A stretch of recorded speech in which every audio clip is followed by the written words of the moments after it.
নমস্কার, জয় জগন্নাথ। ମୁଁ ସ୍ମିତା। ବିଶ୍ୱ ନିୟନ୍ତା ଜଗତ କର୍ତ୍ତା କାଳିଆ ଠାକୁରଙ୍କ ଉପରେ ଆଧାରିତ ଆମର ସ୍ୱତନ୍ତ୍ର କାର୍ଯ୍ୟକ୍ରମ ନଟିଆ ନାଗର ହଟିଆ ଠାକୁରର ଆଉ ଏକ ସୁନ୍ଦର ଅଧ୍ୟାୟକୁ ଆପଣମାନଙ୍କୁ ସ୍ୱାଗତ କରୁଛି। ଦାରୁ ବ୍ରହ୍ମ ପୁରୁଷୋତ୍ତମ ମହାପ୍ରଭୁ ଶ୍ରୀ ଜଗନ୍ନାଥ ହେଉଛନ୍ତି ଓଡ଼ିଆ ଜାତିର ପ୍ରାଣକେନ୍ଦ୍ର ଆଉ ତାଙ୍କର ମନ୍ଦିର ଶ୍ରୀମନ୍ଦିର। ଆଉ ଏ ଶ୍ରୀମନ୍ଦିର ଉପରେ नील आकाशर तले नील चक्री परपर उड़ुथिबा बानाटी होउची पतित पावन बाना, जहाँ महाप्रभु श्री जगन्नाथंकर उपस्थिति एवं शक्तिर प्रतीक भाव विवेचना करा जाए। तेबे खास सेइथिपाई तो कहा जाए, जदि नीलकंदर को जाई नीलाचलिया को दर्शन करि पारु नाहंती, तेबे दुई हाथ जोड़ी सही पतित पावन बाना को प्रणाम करिले रत्न बेदी रे थिबा कालिया शांत भक्तर गुहारी सुनंती बोली विश्वास रही। तेबे कण आपण माने जानि छंती काहे कि प्रत्येक दिन संध्या रे परिवर्तन करा जाय थाए पतित पावन बाना। 24 घंटा रो अधिक काहे कि रहि न थाए पतित पावन बाना। एहा सहित आजिर अध्याय रे मो आपण माने को कहबे पूर्वरु 108 लंब थिबा पतित पावन बाना को छोट करा जाय काहे कि वर्तमान 14 हाथ करा जाय छी। कोन रहि छी कहानी चलंतु जानिबा आजिर अध्याय रे। दारू ब्रह्म महाप्रभु श्री जगन्नाथ होउछंती ओडिया जातिर प्राण केन्द्र। से बड़ ठाकुर, तांकर देउल बड़ देउल, तांकर दांड बड़ दांड, आउ तांकर प्रसाद महाप्रसाद, तांकर बाना बड़ बाना, आउ तांकर रथ बड़ रथ। ए विशालता भितरे पतित पावन बानार रहिछि स्वतंत्रता। नील आकाशर तले नील चक्र परपर उड़ुथिबा बाना हेउछि पतित पावन बाना। नील चक्रे बंधा होइथिबा बड़ बानार ना पतित पावन बाना, आउ ताकू शोभा बढ़ांती एकाधिक छोट छोट बाना। पतित पावन बानारे चंद्र सूर्य रही थांती। पवित्र नाद बिंदु परम ब्रह्मंकर ध्वजा मध्य भागरे थिबा अर्ध चंद्र एवं बिंदु परम कारुणिकंक चक्षु स्वरूप चंद्र एवं सूर्यंकर प्रतीक पतित पावन बाना कुहा जाए।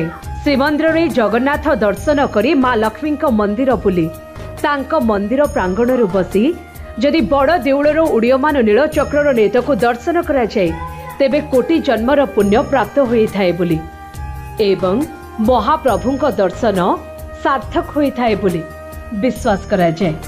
आउ कहा जाए, जदि आपण नीलकंदर को आसी नीलाचलिया को दर्शन करि पारु नाहंती, तेबे बड़ दांडरू दुई हाथ जोड़ी सही पतित पावन बाना को प्रणाम करिले रत्न बेदी रे थिबा कालिया शांत भक्तंकर गुहारी सुनंती बोली विश्वास रही। कौन आपण जानि छंती काहे कि प्रत्येक दिन संध्या रे पतित पावन बाना को परिवर्तन करा जाए। बाना परिवर्तनर धार्मिक महत्व कौन रही? तेबे जगन्नाथ मंदिर रे प्रतिदिन बाना परिवर्तन करिबार परंपरा एक गभीर धार्मिक सांस्कृतिक एवं आध्यात्मिक गुरुत्व बहन करिथाए। एही परंपरा प्राय 800 वर्ष धरी चली आसुछि एवं एहा सहित रहिछि अनेक विश्वास अनेक रहस्य। तेबे श्रीमंदिर शीर्ष रे थिबा एई त्रिकोणीय पताकाटी प्रतिदिन परिवर्तन करा जाए।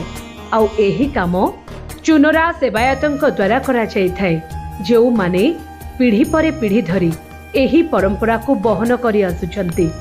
तेबे कुहा जाए, थरे प्रभु जगन्नाथ जने भक्तन को स्वप्न रे दर्शन देइथिले एवं तांकु कहिथिले तांकर बाना पुरुणा एवं चिरी जाइछि।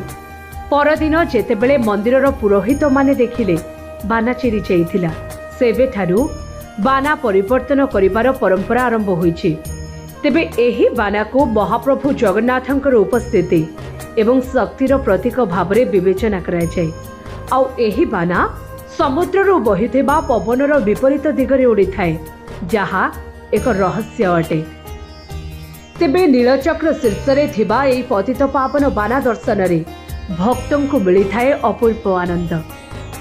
कौन आपण जानि छंती एही पतित पावन बाना भक्तों ठारू आसी थाए आउ नील चक्र रे लागिबा परे पूरी भक्तों पाखकु जाई थाए।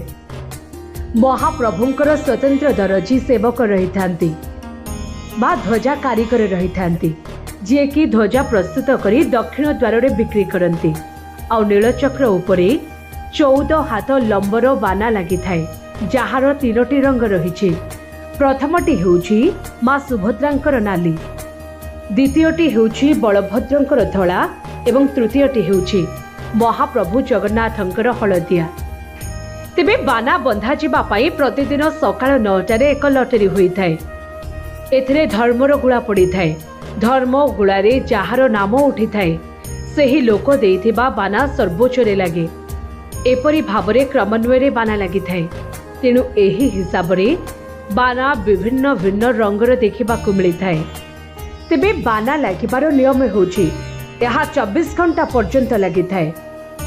आज संध्या 5टारू आसंता काली संध्या 5टा पर्यंत एही बाना 14 हाथ 12 हाथ 7 हाथ आदि विभिन्न मापर रही थाए। आउ एही बाना तलकू आसिबा परे भक्त माने एहाको किणी नै थांती निज व्यवसाय स्थान निर्माण घर ठारे एवं अनेक शुभ कार्य पाई एही बाना भक्त माने सेही स्थान रे उड़ाई थांती। तेबे अतीत रे नीलचक्र रे उड़ुथिला 108 हाथर बाना। इतिहास रो प्रवाद कुहे पूर्वरु 108 हाथ लंबर बाना व्यवहृत हुए। मात्र समुद्र कूल रे श्रीमंदिर अवस्थापित हेतु समुद्रर पवन एवं बड़ देउलर उच्चता कारणरू बाना को अधिक पवन धरे जहाँ नीलचक्र एवं श्रीमंदिर सुरक्षा नहीं विपद आनी पारे। तेणु भारतीय प्रत्नतात्विक सर्वेक्षण संस्थार परामर्श क्रमे 108 हाथ बाना को कमाई वर्तमान 14 हाथ लंबर बाना बंधा जाउछि। तेबे रीति नीति परंपरा अनुसार सबुदिन अपराह्न ध्वजा परिवर्तन होई थाए। आशा करूछि आजिर अध्यायटी आपण मानको निश्चित भाबरे भल लागिथिबो। पुणी आसीबी आ एक नुआ अध्याय नुआ कहानी सहित। सेति पर्यंत मते विदाय दियंतु एवं आम चैनल को लाइक शेयर एंड सब्सक्राइब करबा को जमा भूलिबेनी। रोजी नमस्कार।